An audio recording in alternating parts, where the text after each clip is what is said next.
வணக்கம். கே பாலகிருஷ்ணன் பேசுகிறேன். ரூஸ்டர் செய்திகளுக்காக.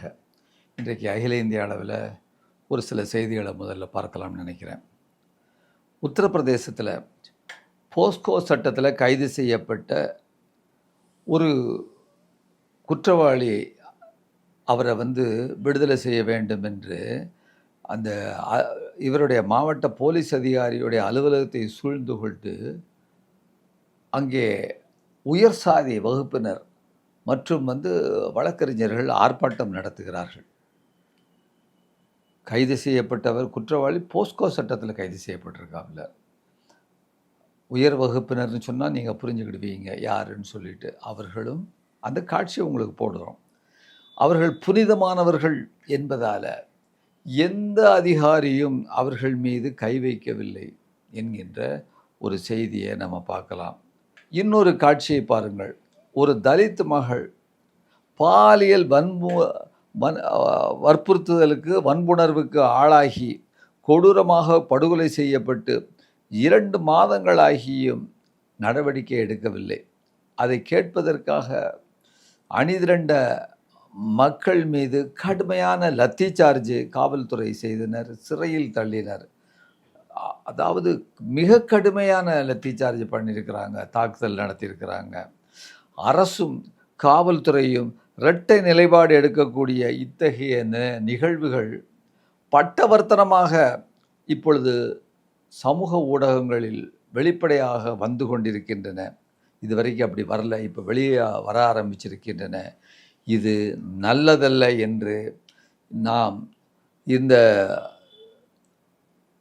தென்னாட்டில் உள்ள, தமிழகத்தில் உள்ள மற்றும் பொதுவான சிவில் சமூகத்தினர் சார்பாக, நாம் சிவில் சமூகங்கள் சார்பாக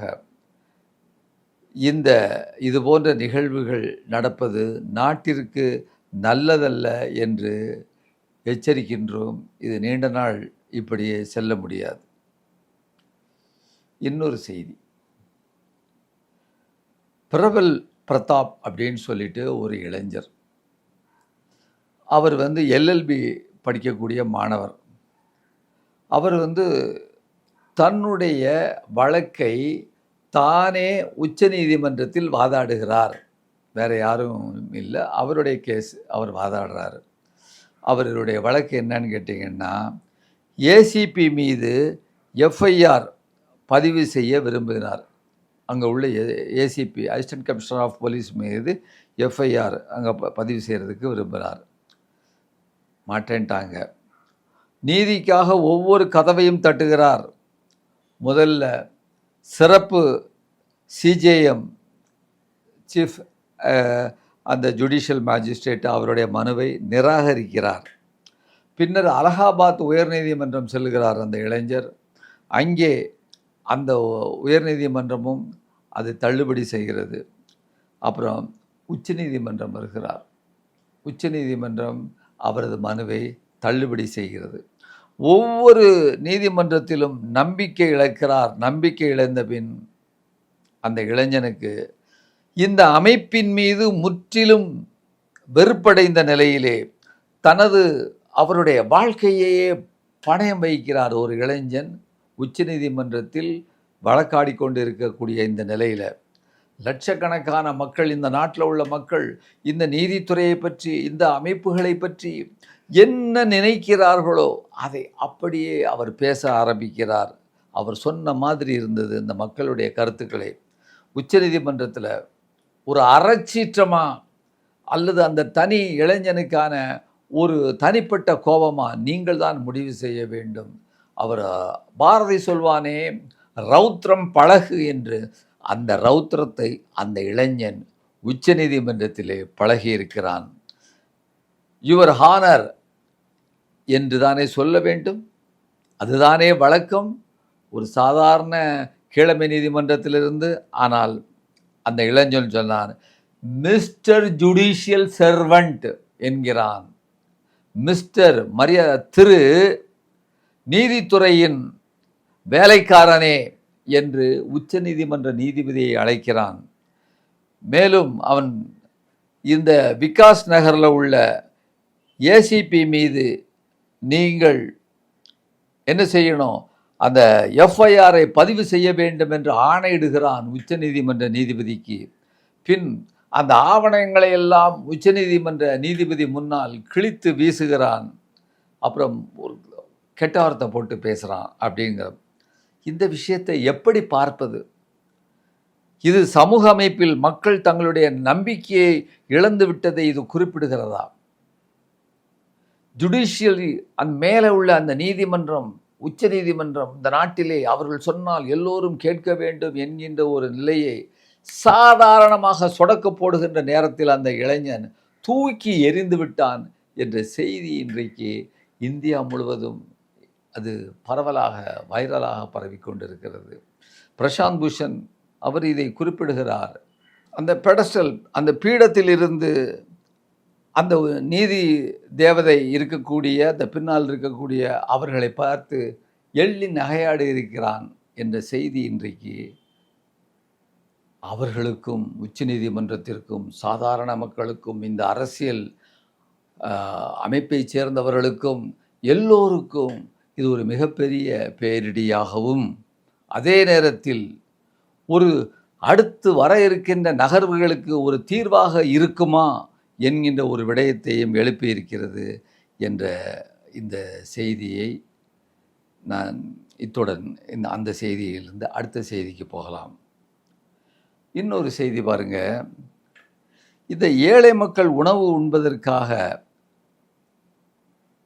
ரேஷனில் அரிசி போடுறாங்க. அந்த ரேஷனில் போடுற அரிசி ஒரு குடும்பம் ஒன்றுக்கு 35 கிலோ அப்படிங்கிறதான் இன்றைக்கு இது வரைக்கும் போட்டுட்டு இருந்துருக்குறாங்க. இப்போ ஒரு சட்டத்திருத்தத்தை கொண்டு வர்றாங்க.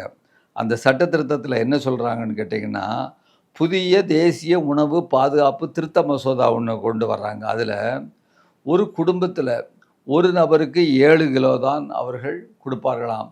2 பேர் ஹஸ்பண்ட் ஒய்ஃப் இருந்தால் 14 கிலோ, அல்லது ஒரு 6 பேர் தாய் தகப்பன் 2 குழந்தைகள் இருந்துன்னா 6 பேர் இருந்தாங்கன்னா 42 கிடையாது, 35 கிலோ தான் இன்றைக்கு அவர்கள் கொடுப்பார்கள் என்கின்ற ஒரு செய்தியையும், அது அதிகபட்ச வரம்பு 35 கிலோவாக முடக்கி வைத்திருக்கிறார்கள். இது இன்றைக்கு அங்கே இங்கே எல்லாத்தையும் அடித்து சாதாரண இந்திய நாட்டில் உள்ள 236 லட்சம் பேர் இன்றைக்கு யாராக இருக்கிறாங்க? அந்த ஏழை குடும்பங்களாக இருக்கிறார்கள். அந்த ஏழை குடும்பங்களுடைய வயிற்றில் அடிக்கக்கூடிய வகையிலே மோடி அரசு இந்த திட்டத்தை கொண்டு வரவிருக்கிறது. சாதாரண அமைப்பு சாரா தொழிலாளர்கள், நிலம் பெற்ற விவசாயிகள், தலித்துகள், ஆதரவற்ற விதவைகள், இவர்கள்தான் இந்த வகையிலே இந்த ரேஷன் அரிசியை பயன்படுத்தி கொண்டிருக்கிறார்கள். 10 கோடி மக்களுக்கும் அதிகமாகோர் இந்த திட்டத்திலிருந்து தாங்கள் புறக்கணிக்கப்படுவதாக வேற கூறியிருக்கிறாங்க. மேல் தட்டில், மேல் மாடியில் மாலை நேரத்தில் ஒரு ஈசி சேரில் சாய்ந்து கொண்டு ஒரு கோப்பையிலே மதுவையோ அல்லது தேநீரையோ எடுத்து பருகி கொண்டிருக்கக்கூடிய இந்த மனிதர்களுக்கு, இந்த ஏழை மனிதர்களினுடைய இந்த நிலை புரியாது, தெரியாது. எனவே இந்த திருத்த சட்டம் கொண்டு வரக்கூடாது என்பதிலே இன்றைக்கு விவசாய சங்கங்கள் கடுமையாக எதிர்க்கிறார்கள். நாங்கள் இன்றைக்கு அனைத்து மக்கள் சார்பாக, குடியுரிமை மக்கள் சார்பாக நாங்கள் எதிர்க்கிறோம் என்ற வகையில் அடுத்த செய்திக்கு போகலாம். குஜராத் அரசாங்கத்தை பற்றி பெரிய அளவுக்கு பேசினாங்க. தமிழ்நாட்டில் பார்த்திங்கன்னா குஜராத்தை பாருங்கள், அங்கே எப்படி இருக்குதுன்னு சொல்லிட்டு பேசினாங்க. ஞாபகம் இருக்குதுன்னு நினைக்கிறேன் உங்களுக்கு. அந்த ஆட்சிக்கு வருவதற்கு முன்னால், இவர்கள் 2014 ஆட்சிக்கு வருவதற்கு முன்னால் இன்றைக்கு ஒரு செய்தி வந்திருக்கு பாருங்கள். குஜராத்தில் படிக்கக்கூடிய பள்ளி மாணவர்களில் 54.5 விழுக்காடு மாணவர்கள் மட்டும்தான் 12ஆம் வகுப்புக்கு செல்லுகிறார்கள். எத்தனை பேர்? 54% தான் இன்றைக்கு 12ஆம் வகுப்பு போகிறாங்க. சுமார் 45.5% மாணவர்கள் இடைநிறுத்தம், பள்ளியை இடையிலேயே நிறுத்தி விடுகிறார்கள் என்கின்ற செய்தி இன்றைக்கு வந்திருக்கிறது. இந்த டபுள் இன்ஜின் சர்க்கார் பாஜக ஆட்சி செய்யக்கூடிய குஜராத், நீண்ட காலமாக 30 ஆண்டுகளுக்கு மேலாக ஆட்சி செய்து கொண்டிருக்கக்கூடிய அந்த குஜராத், 14 ஆண்டுகளாக இன்றைக்கு பிரதம மந்திரியாகவும் அவர்கள்தான் இருக்கிறார்கள். அந்த அரசாங்கத்தில் இப்படிப்பட்ட அந்த குஜராத்தில் பள்ளியில் நிலைமை, மாணவர்களுடைய நிலைமை இருக்கிறது என்பதை இங்கே பார்க்குறோம். இன்றைக்கு இன்னொரு செய்தி பாருங்க, இந்தியாவில் குடியிருக்கக்கூடிய ஒரு மனிதன் இந்தியாவினுடைய குடிமகன் இல்லை என்பதை நிரூபிக்கக்கூடிய ஒரு பொறுப்பு அரசாங்கத்திற்குத்தான் இருக்கிறது என்று நீதிபதி, சுப்ரீம் கோர்ட் உச்ச நீதிமன்ற நீதிபதி தூலியா கூறியிருக்கிறார். ஏன்னா இது சமீபத்தில் இந்த எஸ்ஐஆர் மூலமாக இவர்கள் என்ன சொல்லிக்கிட்டு இருக்கிறாங்க, நீங்கள் இந்த நாட்டு குடிமகன் என்று நிரூபிப்பதற்கு ஆவணங்களை கொடுங்கள் என்று மக்களின் மீது, இவர்கள் மக்களினுடைய தோளின் மீது அந்த சுமையை சுமர்த்தி கொண்டிருந்த நேரத்திலே இன்றைக்கு இப்படி ஒரு தூலியா உச்சநீதிமன்ற நீதிபதி அவர்கள் சொல்லியிருக்கிறார். இந்த பொறுப்பு யாருக்குள்ளதோ அரசாங்கத்திற்குள்ள பொறுப்பு, அவன் இந்த நாட்டு குடிமகனா இல்லையா என்பதை நிரூபிக்கும் பொறுப்பு. அதை விட இன்னொரு செய்தி சொல்லியிருக்கிறாரு, கடவுச்சீட்டு அதாவது பாஸ்போர்ட்டு இந்திய குடிமகனுக்காக ஆதாரம் இல்லை என்று சொல்லுவது முட்டாள்தனமானது. இந்தியாவில் குடியிருக்கிறாய் என்றால் இந்தியன் என்றுதான் பொருள் கொள்ளப்படும் என்பதை ரொம்ப தெளிவாக சொல்லியிருக்கிறாங்க. அது கூட இன்றைக்கு பல செலிபிரிட்டிஸ் சொல்கிறாங்க.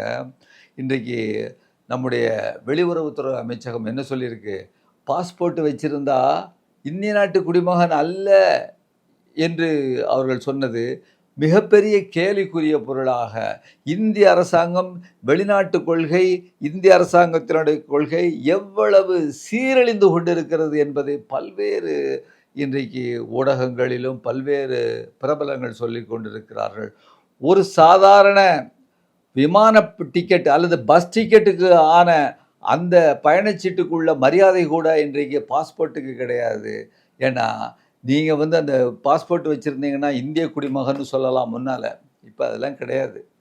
அதனால தான் பாருங்கள், ஒரு 14 வருஷத்துக்கு முன்னால் 2014 அதாவது 76வது நிலையில் இருந்த இந்திய கடவுச்சீட்டினுடைய மரியாதை, நம்மளுடைய பாஸ்போர்ட் இருக்கு அதோடைய மரியாதை எங்க 76வது இடத்துல இருந்தது.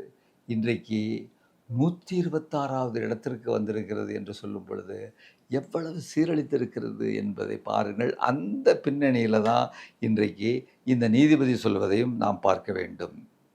அப்புறம் இன்னொரு செய்தி, ஐநா சபையிலிருந்து ஒரு ஓலை வந்திருக்கு மோடி அரசுக்கு. என்ன ஓலை தெரியுமா? இது ஒரு மிகப்பெரிய சங்கடத்தை ஏற்படுத்தியிருக்கு. ஐக்கிய நாடுகள் சபையிலிருந்து 3 சிறப்பு அறிக்கையை கொடுக்கக்கூடியவங்க, அதாவது அவங்களுக்கு பேர் ஸ்பெஷல் ரேப்போர்ட்டர்ஸ் அப்படின்னு சொல்லக்கூடியவங்க, சிறப்பு வாக்காளர் திருத்தம் பற்றி அவங்க அங்கேருந்து இந்திய அரசாங்கத்துக்கு செய்தி அனுப்பியிருக்கிறாங்க. என்னன்னு கேட்டால், எஸ்ஐஆர் பற்றிய திருத்தத்தில் நீங்கள் நீக்கியிருக்கிறது, வாக்காளர்களை நீக்கியிருப்பது மிகப்பெரிய அளவிற்கு அது சரியில்லை என்று அதை விமர்சித்து கடிதம் எழுதியிருக்கிறார்கள்.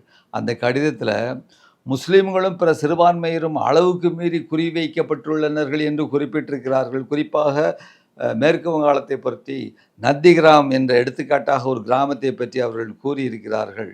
ஒரு மிக முக்கியமான செய்தி, நம்முடைய நாடு எங்கே ஆபத்தான நிலையை நோக்கி போய்கொண்டிருக்கிறது என்பது இது நான் சொல்லியாக வேண்டும்.